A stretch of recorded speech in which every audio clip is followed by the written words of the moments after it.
Bismillahirrahmanirrahim. Assalamualaikum warahmatullahi wabarakatuh.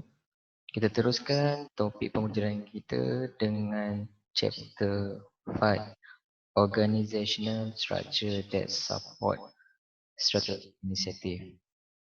Okey, topik ini sebenarnya kita lebih kepada mempelajari dan mengenal pasti struktur organisasi yang wujud dalam menyokong strategi. Kalau you guys ingat balik strategi inisiatif tu, dia punya akronim Sajad Cuba Belajar English. So nanti you guys recall balik apakah yang dimaksudkan dengan Sajad Cuba Belajar English. Okey, saya minta maaf kalau suara saya agak bergema sebab ada technical problem. Tapi as long suara and dapat input daripada video ni. Okey, macam biasa ini adalah LO. LO seperti you guys sudah print out the note slide note yang saya bagi dalam island. So saya nak you go through LO tu one by one by your own self. Okay. Kita pergi yang slide yang seterusnya.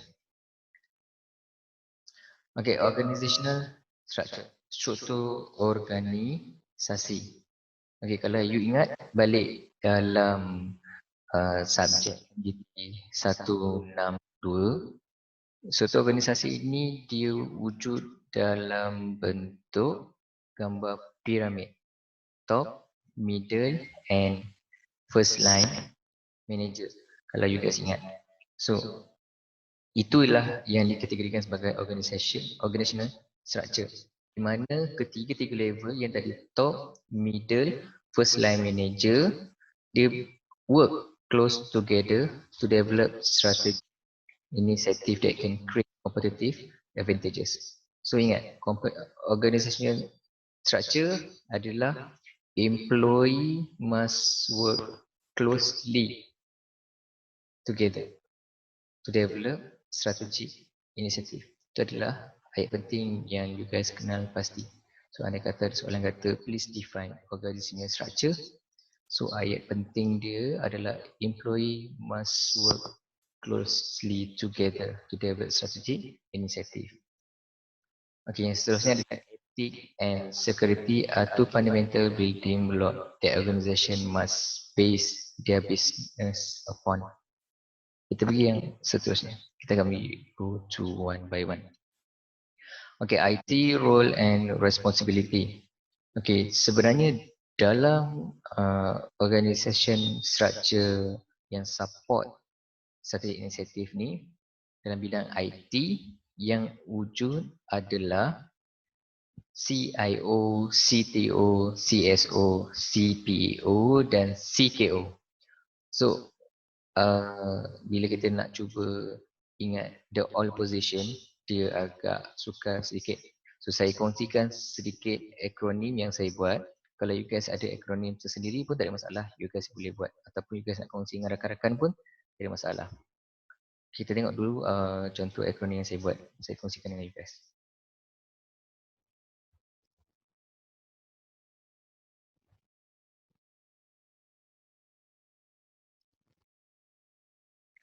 Okey, ini adalah IT strategy position yang wujud. Okey, macam tadi kita kata ada CIO. Okey, saya dah bacakan, saya ambil information, technology, security, privacy and knowledge. Macam biasa, saya ambil the first letter untuk dijadikan akronim kita. Okey, akronim yang saya buat, okey ini secara spontan, saya dapat sharekan dengan you guys. Saya letak iman tak selalu penting kelas. Sebelum kata apakah jawatan ataupun IC strategi yang wujud dalam bidang IT. So kita akan cakap iman tak selalu penting kelas. Information, technology, security, privacy, knowledge. Okey, sebenarnya CIO, CTO, CSO mungkin you jarang dengar. Tapi kalau yang selalu dengar adalah CEO, Chief Executive Officer. Sebenarnya lebih kurang sama je jawatannya, Chief, Teknologi dan sebagainya. dalam bidang IT. Kalau kita tengok dalam bidang operasi, yang paling tinggi adalah Chief Operation Officer, COO. Okay, yang this one adalah IT Strategic Position yang you guys kena kenal pasti ataupun kena ingat lah. Kadang-kadang dia akan tanya soalan, please state or please list the IT position.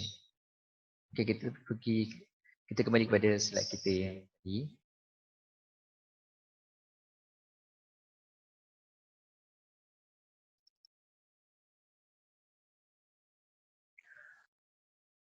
Okay, kita akan go through one by one the IT position supaya you guys lebih detail, lebih faham.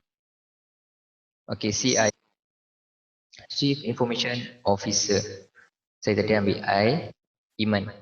Okay, CIO ini adalah oversee all use of the IT and ensure the strategic alignment of IT with business goal and objective. Masuk dekat sini, bila kita kata CIO, CIO ni sebenarnya macam CEO. CEO tu dia adalah ketua untuk semua eksekutif ataupun jawatan-jawatan yang ada dalam sesebuah syarikat.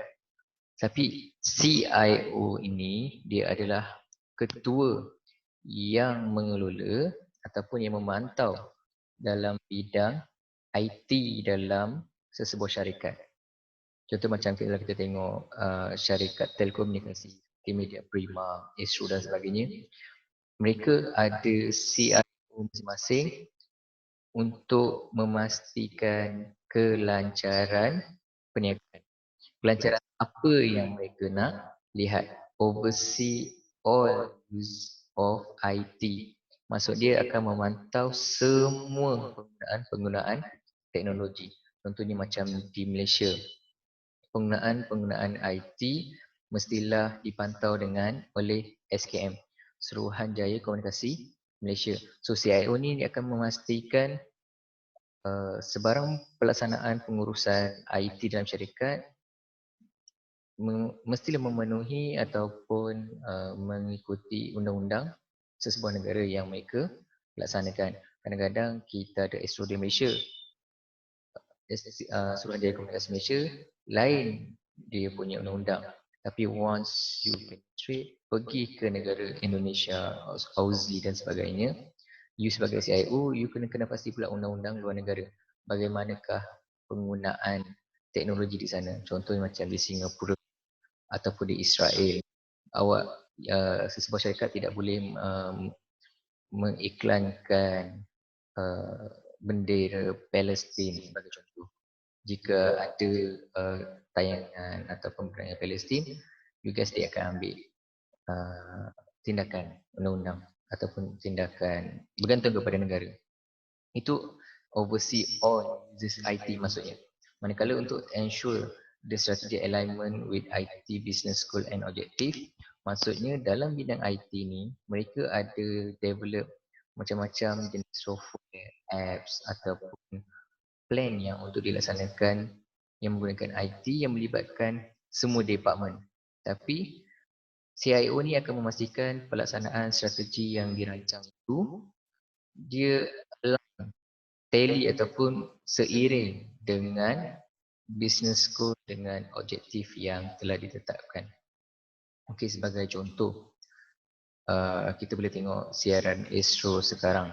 Dia punya matlamat, dia punya objektif adalah untuk menjadi satu medium ataupun penyampai cerita, berita kepada masyarakat.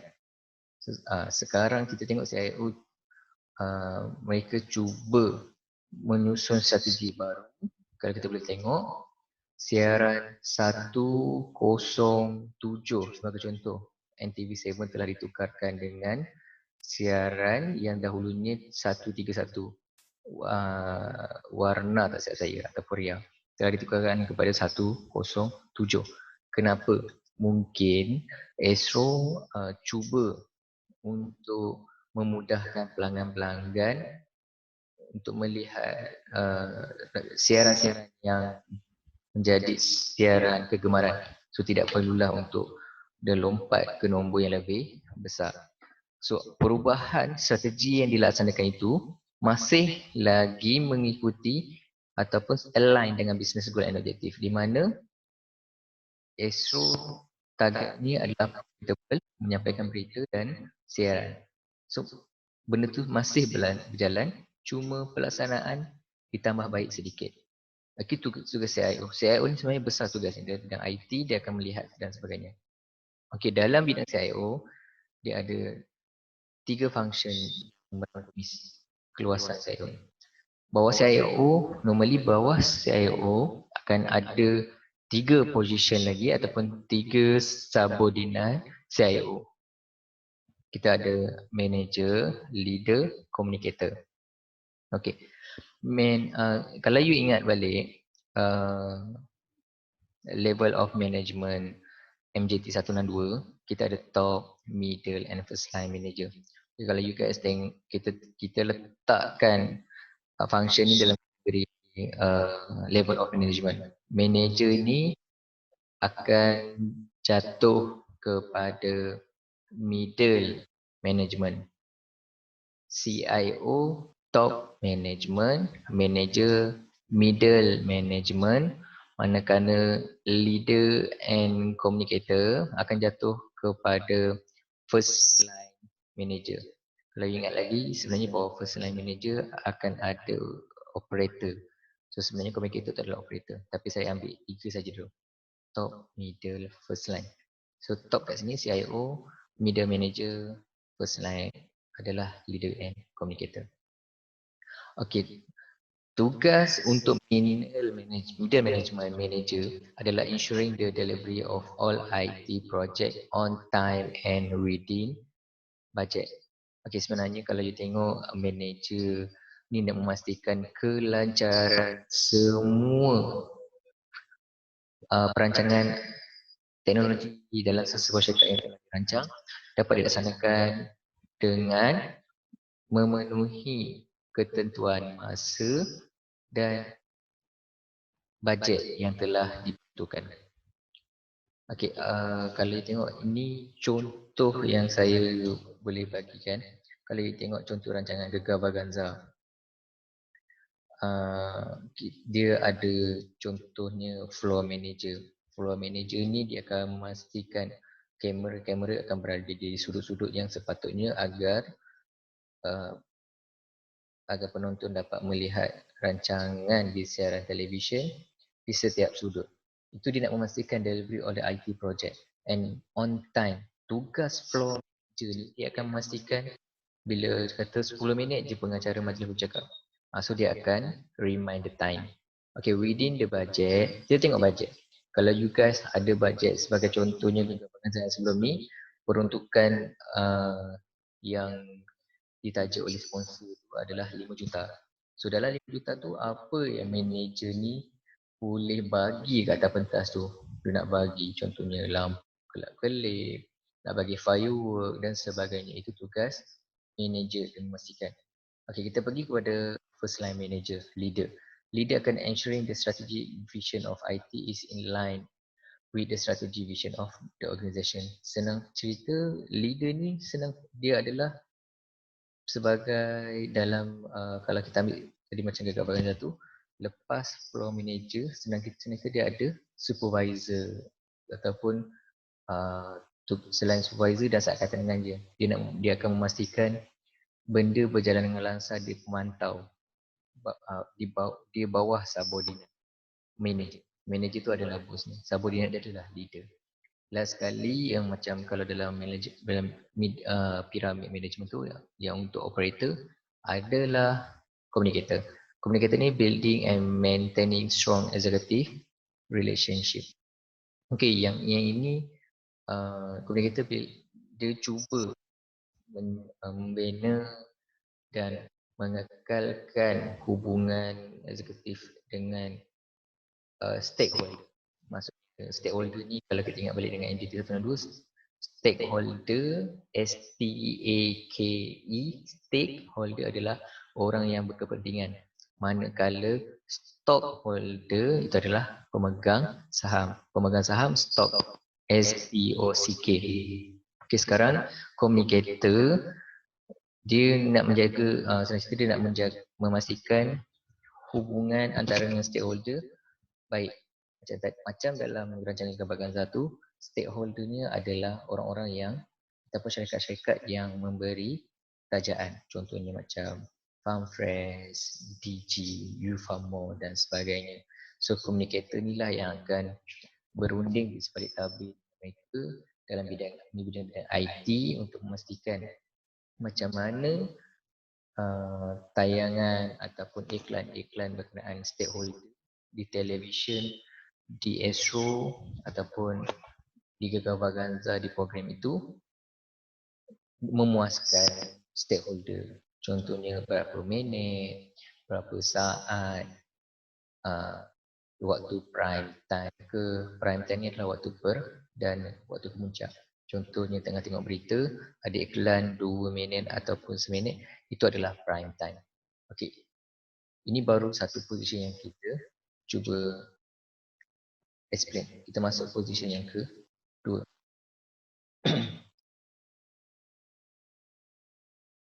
Okey, position kedua adalah CTO. CTO, yang ketiga CSO, CPO, CKO. So kita punya akronim tadi, iman tak selalu ponteng kelas. Okey, ubah ikut kesusahan masing-masing akronim. So ni topik yang kedua adalah CTO, teknologi, responsible for ensuring the throughput, speed, accuracy, ability and reliability of IT. Okay. Kalau you guys ingat balik chapter yang sebelum ni, kita ada belajar tentang throughput, speed, accuracy, ability and reliability. Kalau juga dah faham maksud ni, untuk jawatan ni tiada masalah. So saya nak you guys rujuk balik slide ataupun chapter yang sebelum ni berkenaan dengan IT metric. Di bawah IT metric tu ada throughput, speed, accuracy, ability and reliability. Okey, yang ketiga, security officer responsible for ensuring the security of IT system. Okey, untuk jawatan ni sebenarnya dia adalah untuk memastikan keselamatan data, keselamatan penggunaan teknologi dan sebagainya yang melibatkan IT dalam sesebuah syarikat. Okay, sebagai contoh, saya pernah visit company Dell di Cyberjaya. Okay, di Cyberjaya, di situ adalah Center of Technology Dell di Malaysia contoh. So tak silap saya di tingkat berapa tu, dia ada satu bilik di mana di situ disimpannya semua ada satu sistem box untuk server Dell di dalam Malaysia, di mana server tu terdapat data-data pengguna, data-data syarikat, klien-klien satu Malaysia yang membeli produk Dell. So penting. Even di UiTM Pasir Gudang sendiri, kita ada security IT yang menjaga keselamatan menggunakan teknologi. Contohnya dia security from apa? Contohnya daripada virus, daripada orang segelintir pihak yang cuba hack info-info data-data pelajar. So itu tugas IT untuk security. Maybe dia meletakkan password untuk sebuah sistem ataupun mengenal pasti IP. Untuk maklumat you guys, setiap penggunaan komputer yang ada internet akan ada IP internet. So anda kata you cuba hack untuk sebuah sistem, kalau kita nak kenal pasti siapa yang hack, just dapatkan IP number, kita boleh kenal pasti di mana lokasi hacker tu. Itu security. Okay, yang seterusnya adalah privacy officer responsible for ensuring the ethical and legal use information. Privacy ni dari segi kerahsiaan, privacy officer ni dia nak dari segi penggunaan etika dan legal perundangan. Contohnya macam tadi saya katakan, di Singapura, di Israel tidak boleh ada berkenaan kibar bendera East Palestine ataupun related to Palestine. So privacy di situ legal adalah kalau you adalah sebuah syarikat IT kena pastikan iklan di website pengurusan IT dan sebagainya tidak melanggar undang-undang sesebuah negara yang you operasi ataupun negara sendiri di Malaysia. Contohnya penggunaan macam tadi bendera. Contohnya kalau di Malaysia dari segi etik penyampaian maklumat haruslah tepat seiring dengan apa yang dikehendaki oleh kerajaan. Tidak boleh cross, tidak boleh bertentangan maklumat etik lah. Itu maksudnya etikal. Kita ikut undang-undang, ini satu etika. Contohnya kalau kita tengok di Malaysia, tidak menggalakkan budaya LGBT, tapi di luar negara tiada masalah. So kita sebagai IT officer, privacy officer, kita kena tahu etik berkenaan sesebuah iklan yang kita cuba paparkan melalui IT, contohnya di billboard, digital board. Adakah dia bersesuaian? Adakah dia memenuhi undang-undang legal sesebuah negara? So itu juga privacy. Walaupun kita ada CIO yang dia kena oversee all the IT, macam saya katakan, kita organisation struktur tu, kita work together. That's why CIO memerlukan rakan-rakan yang lain, anda kata ada CIO, CFO dan CPO dalam sebuah syarikat, dia saling bekerjasama, work together. Okay, last sekali adalah CKO, kelas. Responsible for collecting, maintaining and distributing the organisation knowledge. Yang ini sebagai contoh, anda kata ada wujud jawatan ni, contohnya kita ambil media prima, Astro dan RTM. Contohnya responsible for collecting data, maybe this position dibagi tugasan untuk bagaimana nak collect data. Contoh di televisyen, barang sesiapa yang dapat mengenal pasti penjenayah ini, sila hubungi balai polis yang terdekat. Ataupun jika anda disyaki menghadapi simptom-simptom penyakit COVID-19, sila laporkan diri di pusat-pusat berdekatan. Itu adalah distributing the knowledge organisation sebagai sebuah telco company, telecommunication dan siaran dan sebagainya. Itu untuk TV.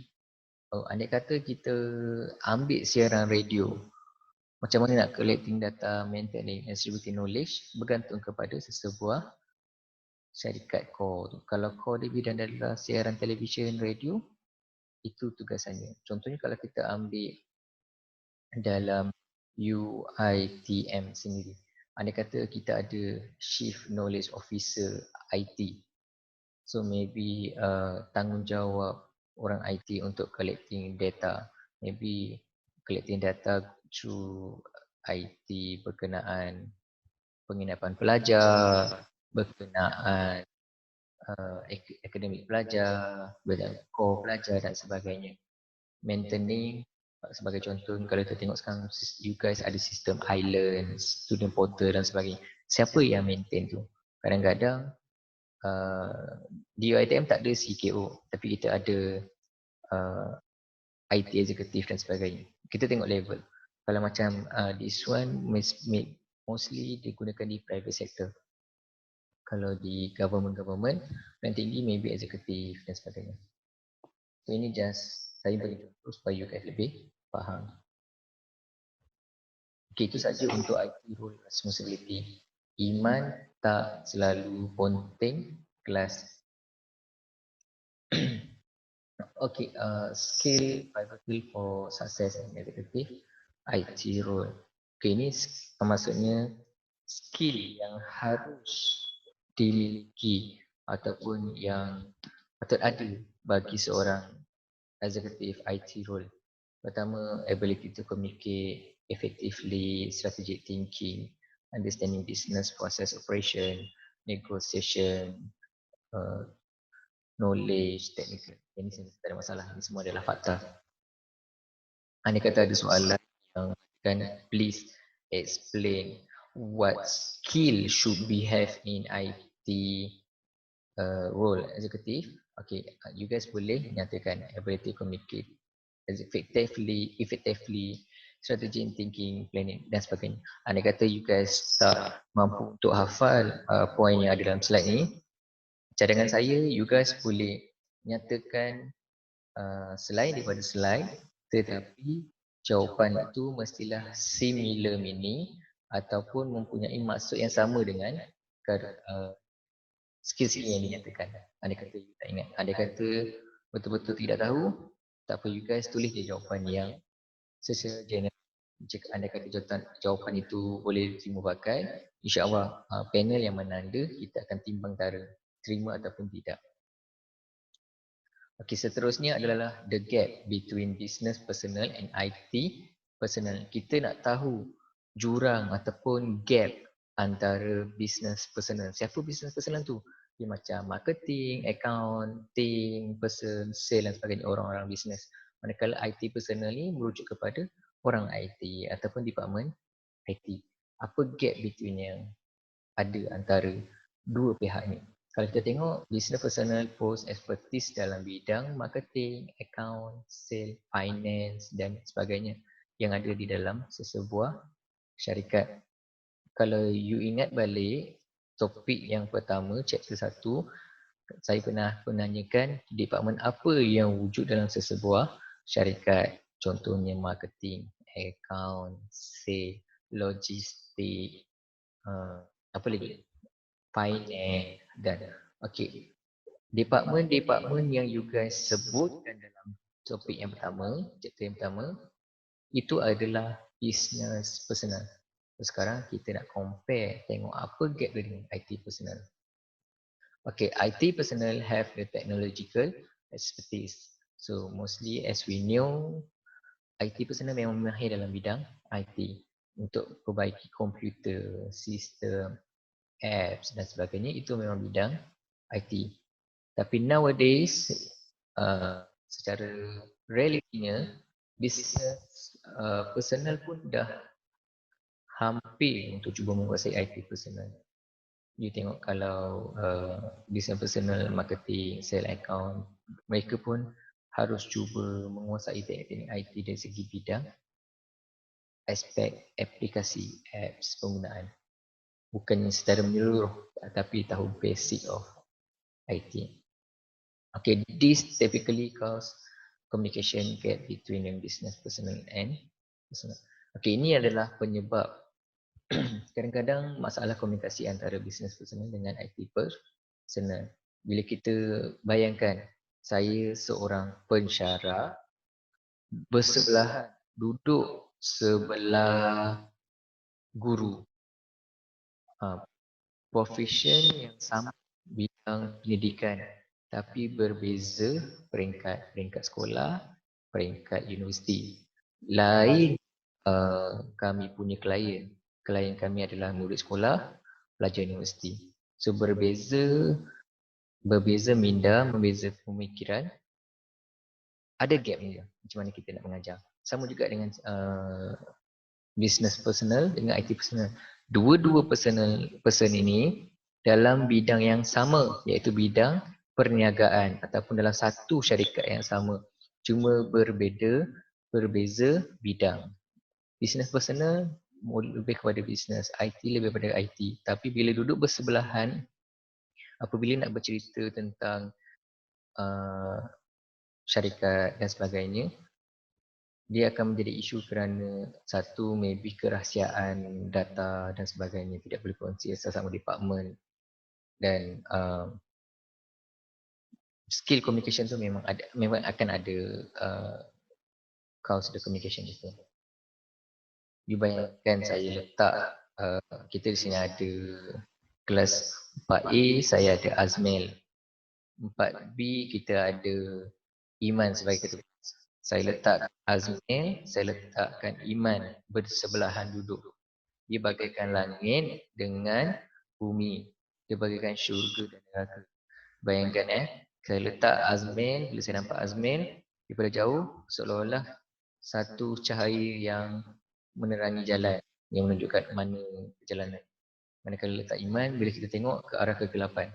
So kadang-kadang dua kelas yang berbeza ni bila duduk sebelah pun dia akan jadi kekok untuk berkomunikasi. Sama juga dengan business personal dengan IT personal. Dua department berbeza, you letakkan sebelah-sebelah untuk bersembang, dia akan ada satu gap untuk bersembang kerana tidak ada satu mutual di situ.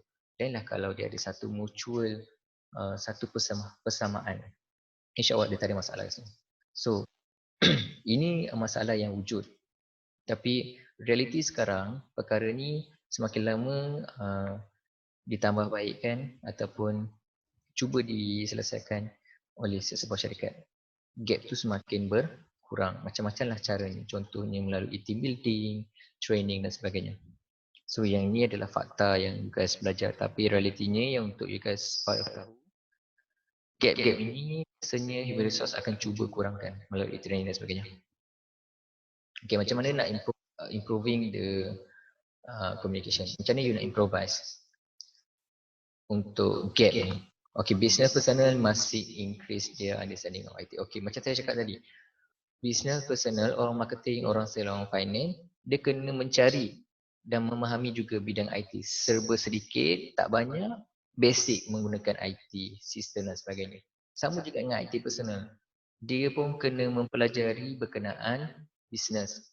Sebab apa? Sebab orang IT ni, department IT akan developkan satu strategi, satu teknologi yang dapat digunakan oleh orang business personal. So kalau you nak develop satu business personal punya apps, you kena faham apakah business personal ini lakukan, laksanakan dan apakah keperluan mereka yang untuk dipenuhi oleh IT personal. So kedua-dua pihak kena saling bertukar ilmu, bertukar pandangan. Okey, tugas siapa untuk memastikan gap ini berkurangan adalah tugas CIO, Chief Information Officer. So tugas CIO yang akan memastikan gap ini berkurangan. Mereka lah CIO ni yang kena pasti agar dua department ini dapat bekerjasama dengan baik. Okey, kita rehat sekejap untuk 3 minit. Okey, nanti kita akan sambung untuk slide ini berikut. Okey, jangan ke mana-mana. Pastikan duduk di depan komputer ataupun di depan phone video ni. Okey, saya nak you guys lihat satu ni. Walaupun kita dalam COVID-19, apa jua masalah yang datang, kita kena selesaikan. So you guys rasa tertekan di rumah dan belajar jarak jauh, masalah internet dan sebagainya, pensyarah pun mengalami masalah yang sama. So saya nak you guys tengok video ni, kita saksikan sama-sama.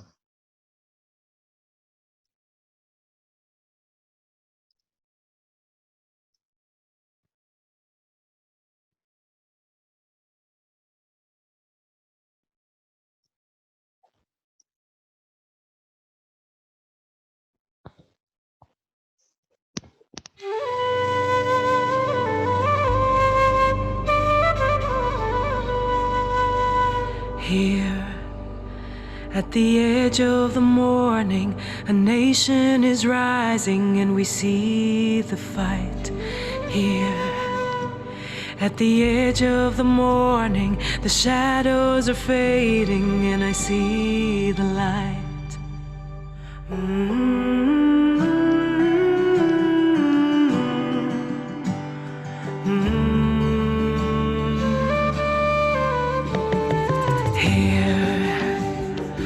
Just like a river, tradition runs deep and the future's unclear. As the whole world is watching, voices are singing, does anyone hear?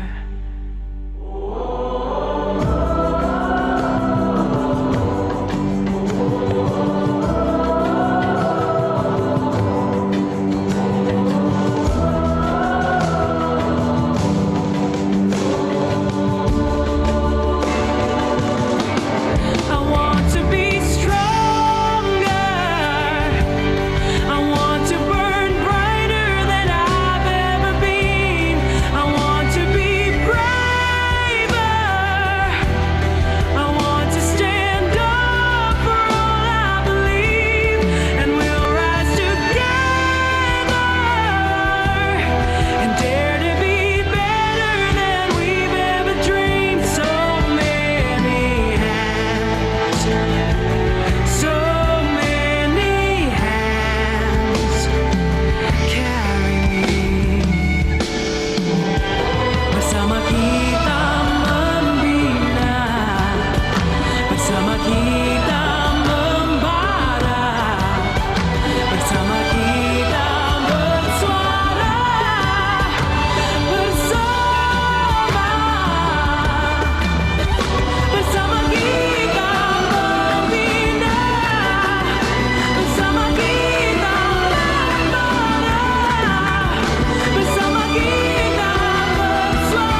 Here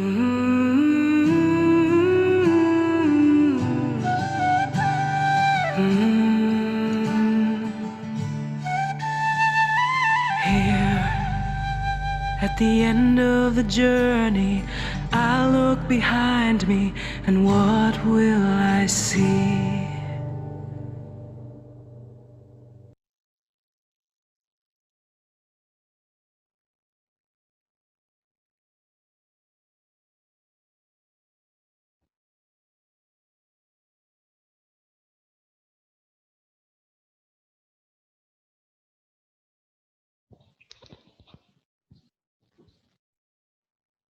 Okey, kita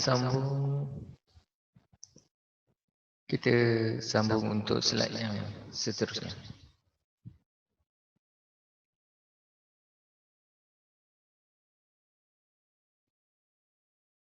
Okay, slide seterusnya adalah tentang organizational fundamental, ethic and security. Asas ataupun perkara asas basic dalam sesebuah organisasi, iaitu etika dan keselamatan, ethic and security. Okay, ethic and security are two fundamental building blocks that organization must be based their business on to be success. In recent years, such event as the Enron and Marta Stewart, kita ada apa? Kita pergi yang slide seterusnya. Okay, apakah yang dimasukkan dengan etik? Okay, ethic is the principle and standard that guide our behavior toward other people. Etika ni sebenarnya satu prinsip ataupun satu norm ataupun piawaian yang mengajar kita bersifat baik kepada sesebuah orang lain, kepada masyarakat lain. Etika, contohnya di Malaysia, kalau you tengok perniagaan makanan F&B, food and beverage seperti McDonald. Kalau you tengok McDonald di Malaysia dan McDonald di Thailand amat berbeza kerana bergantung kepada etik. Di Malaysia majoriti adalah Muslim, di mana tidak makan makanan yang tidak halal, seperti tidak yang melibatkan daging babi, daging anjing dan sebagainya, Arab. So McD Thailand menjual daging, burger, pork dan sebagainya. Etika, walaupun itu kita kata adalah undang-undang sebuah negara, sebenarnya adalah etika juga, common sense. Kita tahu negara itu negara Islam, mustahil kita nak jual makanan haram secara terbuka. Kalau kita tengok di Jaspo pun sendiri ada liquor daging pork dijual secara terbuka. Dia akan tengok untuk liquor dia akan jual kepada non-Muslim sahaja. Maybe kalau ada Muslim yang beli haram ataupun pork, kita husnuzon. Maybe Muslim berkenaan beli untuk hadiahkan kepada rakan ke dan sebagainya. Kita hidup ni kena bersifat husnuzon. Tak baik kita bersangka jahat kepada seseorang. Okey. Etik itu pun etika husnuzon. Kadang-kadang kita tak tahu di sebalik cerita yang sebenar, kita dengar sebelah pihak saja, kita terus menghukum sebelah pihak. So, itu adalah satu etik yang tak baik. Okey, seterusnya privacy. Privacy is the right to be left alone when you want to have control on personal position and not to be observed without your consent. Okey, privacy ni adalah sebenarnya cerita saat berkenaan dengan personal, you punya kerahsiaan sebagainya. Okay, kita akan pergi pada next slide. Kita akan tengok contoh untuk etik dan privacy. Okey, contoh etik. Dia akan merangkumi 5 perkara yang kita kena tahu. Intellectual property, copyright, fair use doctrine, pirate software, profit software. Apakah yang dimaksudkan dengan intellectual property? Okay, intellectual property adalah intangible creative work that is embodied in the physical form.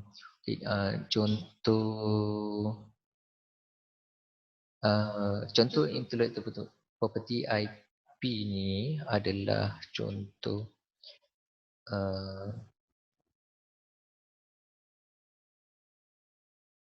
yes, kalau you ada hasilkan produk ataupun satu perkara yang you rasa benda tu hak you yang cipta, you yang 100% develop benda tu.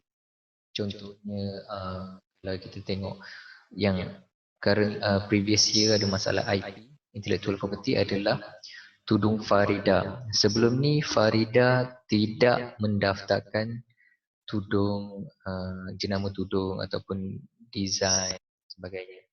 And then ada beberapa pihak cuba meniru pengeluaran dan sebagainya. Dan Farida cuba mengklaim kata itu adalah dia punya produk. Tapi sebabkan dia tidak berdaftar intellectual property tu, dia punya idea produk dan design dan sebagainya tidak.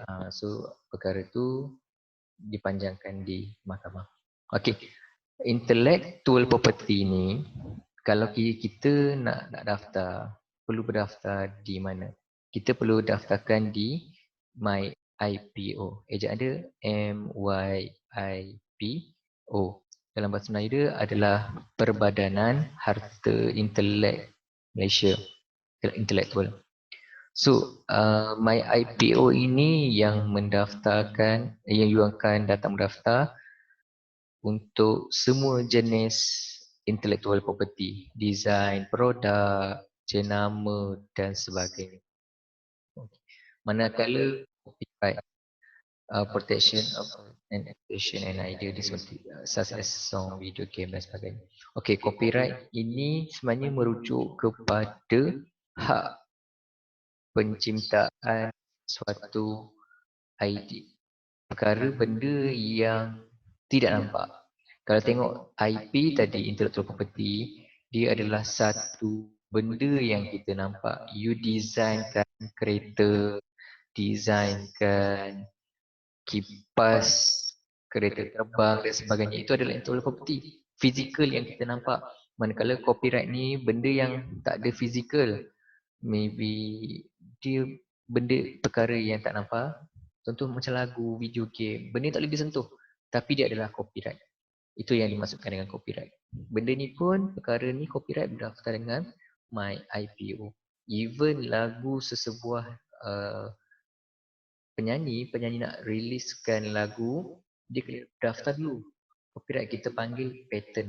Patent kan copyright, patent kan intellectual property supaya tidak ada orang lain tiru dan sebagainya. Contoh isu semasa berkenaan lagu, kita boleh tengok Naim Daniel bersama bekas kekasihnya yang mengatakan itu lagu bersama dan sebagainya, copyright mereka berdua. Tapi silapnya lagu itu tidak berdaftarkan di MyIPO. So selagi tidak berdaftar, saya pun boleh cakap lagu itu saya pun ada buat, saya pun terlibat. So tanpa hitam putih, perkara itu tidak sahih, tidak boleh dideklarkan. So senang kita apa-apa kena dalam hitam putih copyright. Contohnya macam video saya ni pun kalau ikutkan copyright saya. Slide yang you print tu pun adalah slide UiTM. Tidak boleh di copy atau oleh orang lain. Macam slide tu telah dipatentkan ke dan sebagainya. Macam video ni saya tak patentkan, siapa nak pakai. Tak ada masalah. Okay, fair use doctrine. In certain situation, it is legal to use copyrighted material. Fair use doctrine ni adalah sebenarnya kepentingan yang wajar ataupun penggunaan sesuatu perkara tanpa pengetahuan pemilik. Okey, contohnya yang saya boleh bagi di sini adalah Google. Google lah, saya ambil contoh Google. Google, di mana di browser Google tu, you guys boleh search apa-apa wording. Okey, sebenarnya fair use doctrine ni you nak manfaatkan sesuatu perkara tanpa pengetahuan pemilik, tapi pemilik tidak kisah ataupun dia tidak memandang berat hal ini. Jika you gunakan apa yang you guna tu untuk manfaat orang ramai ataupun you tak ambil untung. Contohnya macam sekarang saya buat video ni, chapter ni untuk kefahaman you guys. Lepas tu you ambil video saya ni, you kongsikan dengan rakan-rakan yang kelas lain. So itu adalah dikategorikan fair use doctrine, kepentingan yang wajar. Maksudnya you nak kawan-kawan you pun faham berkenaan chapter ni. You kongsikan video saya tanpa pengetahuan saya. Tapi as long bila you kongsikan video tu, you tak ambil untung and then you kongsikan untuk manfaat bersama, tiada masalah. Itu dikatakan sebagai fair use doctrine.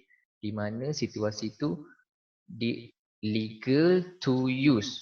Dia mengizinkan untuk mengguna. Tapi dengan syarat penggunaan video ke, maklumat ke, lagu ke. Contohnya maklumat tu adalah di Google. Google bila you type satu maklumat, keluar. You boleh klik kat Google. Maksudnya Google share maklumat tu. Adakah pemilik maklumat, pemilik ID tu tahu yang Google boleh share? Tapi itu yang kita panggil fair use doctrine. Ada setengah perkara kita boleh kongsikan bersama. Ada setengah perkara tidak boleh. Macam intellectual property, copyright, dia tak boleh. Itu hak milik mutlak. Tapi berkenaan dengan fair use doctrine ni, contoh macam ilmu, knowledge, pengetahuan, benda tu takkan kita nak patentkan kan.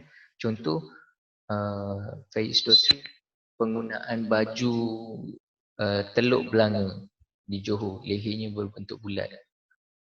Yang itu fair use doctrine. Tak wajar kalau you nak patentkan design baju teluk belanga itu hak milik. Sebab benda itu adalah tradisi adat negeri Johor. So fair use doctrine. Siapa-siapa boleh pakai baju tu. Dia tak ada masalah. Itu fair use doctrine. Manakala private software in unauthorized use, duplication, distribution or sell copyrighted software. Pirate software ni adalah, kalau you tengok sebenarnya pirate dengan counterfeit software ni sebenarnya kalau you tengok dia sama, similar. Tapi yang membezakannya adalah kuantiti, penggunaan. Contoh counterfeit software ni manufacture to look like real. Pengeluarannya produk tu kelihatan sama. Dia sama, dia macam duplication, pirate software. Sama kan? Tapi yang nak membezakannya adalah pirate software ni dia menggunakan tanpa izin, duplicate, mengedar dan jual copyright. Maksudnya pengeluaran untuk pirate software ni adalah secara banyak. Dia produce produk yang sama dalam kuantiti yang banyak. Contohnya macam CD. Bila release satu movie, CD original harga mahal RM100. Tapi bila di pasar malam, pirate, dia mencetak semula CD itu dalam kuantiti yang banyak. CD bentuk yang sama, bentuk bulat. Kalau original CD bulat, dia jual bentuk 3 segi, 4 segi, itu tak pirate, kira perkara barulah. Tapi kalau dia buat bentuk yang sama, itu dia kira duplication. Itu dia duplication dari bentuk. Tapi isi dalam CD tu movie yang sama. Copyrighted software, maksudnya movie. Ataupun you jual, yang saya cakap tadi contoh tu adalah nak contoh pirate. Tapi bila kata pirate software, dia merujuk kepada software-software yang diciplak, yang digunakan tidak minta izin dan sebagainya. Contohnya penggunaan CD, Microsoft Office, antivirus dan sebagainya. Banyak CD-CD Windows dan sebagainya yang pirate dekat luar tu. Manakala counterfeit software adalah software that is manufactured to look like a real thing, so such as ini maksudnya penggunaan pengeluaran satu produk tu bentuknya sama tapi jumlah pengeluarannya kadang-kadang tak banyak. Sebab kalau you buat banyak, contoh macam CD tadi, pirate software, kuantitinya banyak. Tapi untuk counterfeit software ni, kuantitinya sedikit. Contohnya,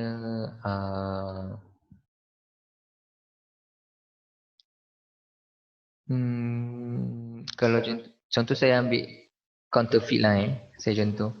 Contoh kalau macam you duduk rumah sewa yang ada access card, satu access card tu you duplicate secara banyak. Betul? Tapi secara faktanya dia ada satu chip saja. Bila you scan dekat gate, dia akan keluar satu maklumat pemilik sahaja. So sama juga dengan software. Dia kelihatan seperti yang original.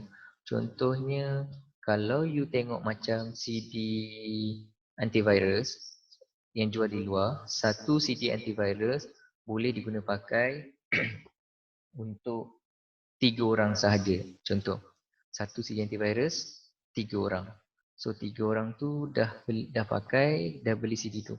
Tapi CD software yang satu CD 3 orang tu you duplicate, and then bila ada orang yang you pakai yang counterfeit software tu, dia akan bertindan. Maksudnya maklumat yang sama. Itu maksudnya counterfeit software. Tapi untuk pirate software, dia tidak ada istilah penggunaan satu yang sama. Dia you ciplak lah, you duplicate lah banyak macam mana pun. Dia tidak menyerupai yang asal. Contohnya kadang-kadang CD tu ada yang rosak lah, sangkut di tengah lah. Contoh kalau kita tengok CD pirate di warna putih, warna orange dan sebagainya. Tapi counterfeit software ni, dia kelihatan real. Maksudnya bentuk kena sama, penggunaan sama, sistem yang sama. Dia akan berfungsi satu maklumat. Itu maksud counterfeit software. Kalau dia tak faham lagi, nanti saya akan cuba cari contoh. Saya akan nyatakan di Google Classroom. Manakala etik. Etik, one of the main ingredient trust and privacy reason, bla bla bla. Ini you guys boleh baca lah. Ini fakta.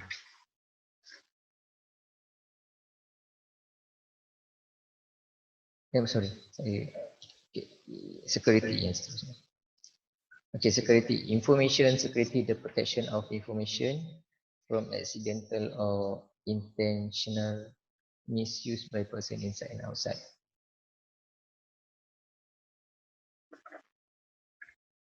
Okay, keselamatan maklumat ni maksudnya information security adalah perlindungan maklumat yang kita untuk elakkan digunakan secara sengaja ataupun tidak sengaja oleh orang yang cuba ambil kepentingan maklumat, sama ada orang dalam ataupun orang luar. Itu security. Contoh macam DUITM, kita punya IT executive yang cuba melindungi maklumat pelajar. Contohnya meletakkan password, antivirus dan sebagainya. Kenapa kita kena letak protection tu? Sebab kita nak lindungi daripada orang yang tak bertanggungjawab, sama ada peringkat dalam universiti sendiri ataupun orang luar. Kerana dia penting. Contohnya maklumat pelajar, anda kata maklumat you terdedah kepada masyarakat luar, maybe masyarakat luar boleh tahu di mana you guys tinggal, maklumat keluarga dan sebagainya. Mungkin menjadi satu ketidakselesaan bagi pemilik maklumat.